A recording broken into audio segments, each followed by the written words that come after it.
Alright, Kuya Mark, may tanong si Nardo Kaintik. Attorney Mark, ang pangungutya ba o pambubuli sa harap ng ibang tao ay may tuturing na libelous? Maging libelous yan kasi pambubuli is parang tinatawag, is still an allegation of a discreditable act or condition. But hindi lang allegation of a discreditable act or condition. Kailangan makomply mo yung pangalawang requirement, publication. Sa publication, alam ng third party. Kung kayong dalawa lang nag-aaway, binubuli mo yung kaibigan mo, kayong dalawa lang nagbulihan dyan, hindi libel yan. Kasi requirement ng libel, it must be published. Kasi published, nabasa ng third party yung pabubuli mo.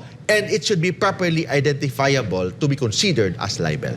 Alright, Kuya Mark, yung actual malice, ano po ba yan at gaano kabigat yan sa kasong libel? Requirement kasi in libel, MJ, alala, yung requirement ng libel, there must be malice. Malice siya. But yung malice kasi is presumed in law. If you make a discreditable act or condition, it is presumed that that is malicious. Presumption lang na it is malicious. Pero kung gumagawa ka ng statement against a public official in the performance of their duty as a public official, kailangan i-prove mo na malicious yan. Kasi kung hindi ma-prove na malicious yung sinasabi mo, ma-dismiss ang kasong libel. Don't forget ang presumption of that the statement is malicious, only the statement that is an ordinary statement.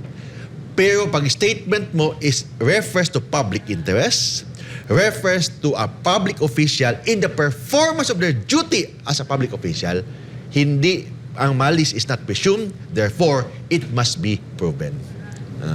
Ganun yan. Ngayon, paano mo naman po iintindihan ang defamatory words in publication? Okay. Daming mga palusot kasi sa mga, yung mga libelous na mga tao, yung mga bastos na magsalita, may mga palusot.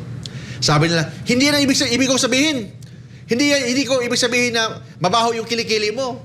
Kung hindi, kuwan lang yun, is a matter of statement lang, pero wala kong intensyon na bastusin ka. Sasabihin, joke lang yun. Joke lang yun. Ano Joke yun? lang yun. Oh. Sabi na Supreme Court, there is a Supreme Court decision that any statement should be construed. It should be understood in its ordinary meaning.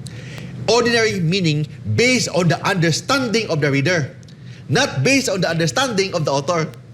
So kahit na iba yung ibig sabihin ni author, but ang ibig sabihin ni reader is malicious yun, libelous yun, libel yan. Kahit na iba ang ibig sabihin ni author. For example, may mga double meaning na mga statements o mga double meaning. So, ang sabi ng batas, the statement should be construed, it should be understood in its ordinary and plain meaning. So, based on the understanding of the author, not based on the understanding of the reader.